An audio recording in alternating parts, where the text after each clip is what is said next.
Hello दोस्तों। आज हम बात करेंगे उस समय की जब देश में तानाशाही का दौर था। भारत के इतिहास में 25 जून का दिन एक विवादित फैसले के लिए जाना जाता है, क्योंकि यही वह दिन था जब 1975 में इमरजेंसी यानी आपातकाल की घोषणा हुई और तत्कालीन प्रधानमंत्री इंदिरा गांधी ने जनता को बेवजह मुश्किल के समंदर में ढकेल दिया। 25 जून 1975 रात्रि में जब आपातकाल की घोषणा की गई, 26 जून 1975 से 21 मार्च 1977 तक यानी 21 महीने तक आपातकाल जारी रहा। जरा सोचिए कि सिर्फ लॉकडाउन में आपका ये हाल हुआ, तो वो आपातकाल जिसमें बोलने तक की इजाज़त नहीं थी, उसमें क्या हुआ होगा। आपातकाल के फैसले को लेकर इंदिरा गांधी द्वारा कई दलीलें दी गई, देश को गंभीर खतरा बताया गया, लेकिन पर्दे के पीछे की कहानी कुछ और ही थी। कहा जाता है कि आपातकाल की नींव 12 जून 1975 को ही रख दी गई थी। 1971 में इंदिरा गांधी रायबरेली से सांसद चुनी गई।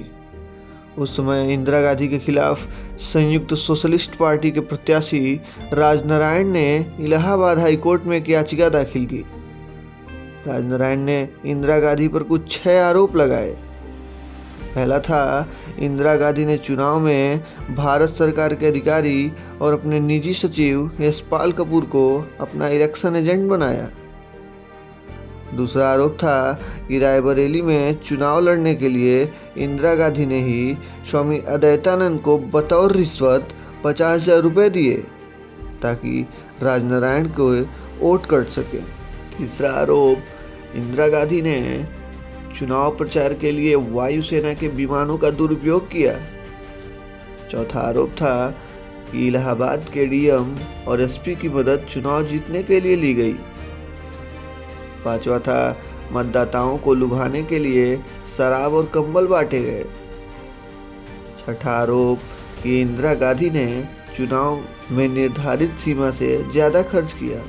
12 जून 1975 राजनारायण की इस याचिका पर इलाहाबाद हाई कोर्ट के जस्टिस जगमोहन लाल सिन्हा ने फैसला सुनाया।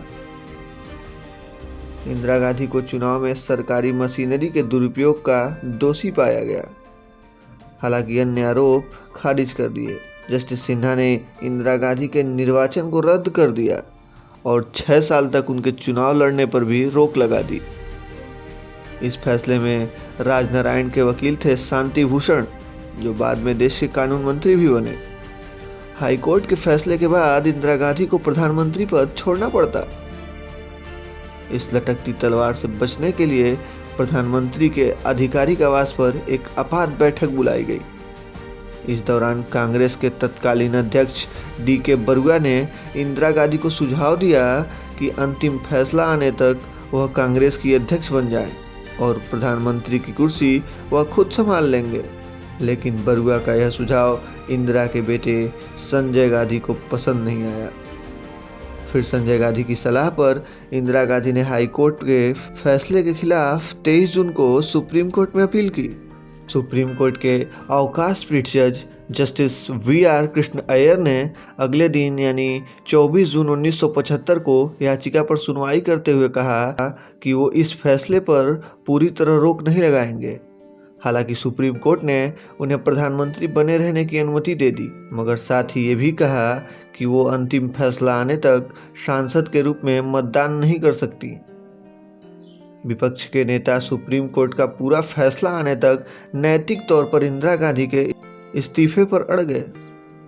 एक तरफ इंदिरा गांधी कानूनी लड़ाई लड़ रही थीं, दूसरी तरफ विपक्ष उन्हें घेरने में जुटा था। गुजरात और बिहार में छात्रों ने खूब आंदोलन किया। छात्रों के आंदोलन के बाद विपक्ष कांग्रेस के खिलाफ एकजुट हो गया। लोकनायक कहे जाने वाले जयप्रकाश नारायण जेपी की अगुवाई में विपक्ष लगातार कांग्रेस पर हमला करता रहा। सुप्रीम कोर्ट के फैसले के अगले दिन यानी 25 जून 1975 को दिल्ली के रामलीला मैदान में जेपी ने एक रैली का आयोजन किया, जिसमें अटल बिहारी वाजपेयी, लाल कृष्ण आडवाणी, आचार्य जे.वी. कृपलानी, मोरारजी देसाई और चंद्रशेखर जैसे तमाम दिग्गज नेता एक साथ एक मंच पर मौजूद थे। जयप्रकाश नारायण ने अपने भाषण की शुरुआत रामधारी सिंह दिनकर के मशहूर कविता की एक पंक्ति से की। वो पंक्ति थी, सिंहासन खाली करो कि जनता आती है। जेपी ने रैली को संबोधित करते हुए लोगों से इंदिरा गांधी की सरकार को उखाड़ फेंकने की अपील की। सुप्रीम कोर्ट के फैसले के बाद पहले से ही नाजुक स्थिति में आ चुकी इंदिरा गांधी के हालात विपक्ष के तेवर देख और खराब हो गए। जेपी की इस रैली में केसी त्यागी भी लोकदल के सदस्य के रूप में मंच पर मौजूद थे। जी न्यूज से बात करते हुए उन्होंने इसे जनता के साथ इंदिरा गांधी का विश्वासघात बताया था। विपक्ष के दबाव के बीच इंदिरा गांधी ने 25 जून 1975 को आधी रात को तत्कालीन राष्ट्रपति फखरुद्दीन अली अहमद से इमरजेंसी के घोषणा पत्र पर दस्तखत करा लिए, जिसके तुरंत बाद जेपी समेत विपक्ष के सभी नेता गिरफ्तार कर लिए गए। 26 जून 1975 सुबह 6 बजे कैबिनेट की एक बैठक बुलाई गई। इस बैठक के बाद इंदिरा गांधी ने ऑल इंडिया रेडियो की ऑफिस पहुंचकर देश को संबोधित किया। उन्होंने आपातकाल के पीछे आंतरिक अशांति की वजह बताया और इंदिरा गांधी ने जनता से कहा कि सरकार ने उनके हित के लिए कुछ प्रगतिशील योजनाओं की शुरुआत की थी, जिसके खिलाफ गहरी साजिश रची गई है, इसलिए उन्हें आपातकाल जैसा कठोर कदम उठाना पड़ा। उस समय के एक अखबार ने इस घटना पर एक कार्टून प्रकाशित किया था, जिसकी बहुत चर्चा हुई थी। और चर्चा हो भी क्यों ना, कार्टून ही कुछ ऐसा था। कार्टून में फखरुद्दीन अली अहमद को नहाते हुए अध्यादेश पर दस्तखत करते दिखाया गया था। इसके बाद प्रेस की आज़ादी छीन ली गई। अब शुरू हुआ संविधान के साथ खिलवाड़। मतलब बहुत सारे संशोधन इंदिरा गांधी ने अपने फायदे के लिए किए। कई वरिष्ठ पत्रकारों को जेल भेज दिया गया। अखबार तो फिर भी छपने लगे, लेकिन उसमें क्या छापा जा रहा ये पहले सरकार को बताना पड़ता था। मतलब जो सरकार चाहेगी वही छापा जाएगा। खबर भी वही पढ़ा जाता था जो सरकार पढ़ाना चाहे। इमरजेंसी का विरोध करने वालों को इंदिरा गांधी ने जेल भेज दिया था। आपको बता दूं कि 21 महीने में 11 लाख लोगों को गिरफ्तार कर जेल भेजा गया था। 21 मार्च 1977 को इमरजेंसी खत्म करने की घोषणा की गई। इंदिरा गांधी और कांग्रेस आपातकाल को संविधान के अनुसार लिया गया फैसला बताते रहे, लेकिन वास्तव में उन्होंने 1975 में संविधान द्वारा दिए गए इस अधिकार का दुरुपयोग किया। आपको बता दूं कि संविधान के अनुच्छेद 352 में राष्ट्रीय आपातकाल लगाए जाने की 2 तर्क दिए गए हैं। पहला, अगर युद्ध जैसे हालात बन जाए, जिसे आप बाहरी आक्रमण कह सकते हैं। दूसरा, यदि देश की शांति भंग होने की स्थिति बन जाए। इन 2 तर्कों के आधार पर ही भारत में राष्ट्रीय आपात लगाया जा सकता है। 1975 में जब भारत में आपातकाल लगा, तब देश की शांति भंग होने का तर्क दिया गया था। देश के संविधान में 3 तरह के आपातकाल का जिक्र है। पहला, राष्ट्रीय आपातकाल, दूसरा राष्ट्रपति शासन और तीसरा आर्थिक आपातकाल। तीनों ही आपातकाल राष्ट्रपति की मंजूरी के बिना नहीं लगाए जा सकते। आपको बता दूं कि राष्ट्रपति भी ये मंजूरी संसद से आए लिखित प्रस्ताव पर ही दे सकते हैं।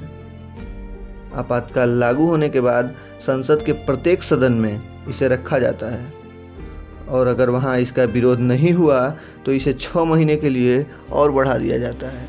1975 में लगा आपातकाल 21 महीने चला, यानी लगभग 4 बार आपातकाल को बढ़ाए जाने की मंजूरी मिलती रही। अब आपके मन में यह सवाल होगा कि आपातकाल खत्म कैसे होता है। आपको बता दूं कि जिस तरह आपातकाल की घोषणा राष्ट्रपति करते हैं, ठीक उसी तरह से लिखित रूप में वो उसे खत्म भी कर सकते हैं। आपातकाल को खत्म करने के लिए संसद से मंजूरी की जरूरत नहीं पड़ती। हालांकि न्यायपालिका यानी कोर्ट द्वारा आपातकाल की न्यायिक समीक्षा की जा सकती थी, लेकिन आपातकाल लगने के बाद इंदिरा गांधी ने भारतीय संविधान में 22 जुलाई 1975 को 38वां संशोधन कर न्यायिक समीक्षा का अधिकार कोर्ट से ही छीन लिया। इसके 2 महीने बाद संविधान में 39वां संशोधन किया गया, इसके मुताबिक कोर्ट प्रधानमंत्री के पद पर नियुक्त व्यक्ति के चुनाव की जांच नहीं कर सकता था।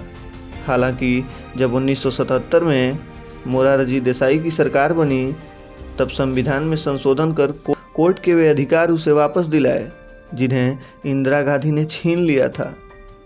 मोरारजी देसाई की सरकार भारत की पहली गैर कांग्रेसी सरकार थी। 26 जून 1975 इंदिरा गांधी ने जब आपातकाल की घोषणा की तब उन्होंने आंतरिक अशांति का कारण बताया था। सरकार बदलने के बाद आपातकाल के प्रावधान में संशोधन करके आंतरिक अशांति के साथ सशस्त्र विद्रोह शब्द जोड़ा गया ताकि भविष्य में फिर कोई सरकार इसका दुरुपयोग ना कर सके। जानकारी पसंद आई हो तो प्लीज़ वीडियो को लाइक करें, डाउट को कमेंट करें और चैनल को सब्सक्राइब करें। आगे ऐसी और जानकारियों के लिए मिलते हैं अगली वीडियो में। Thank you.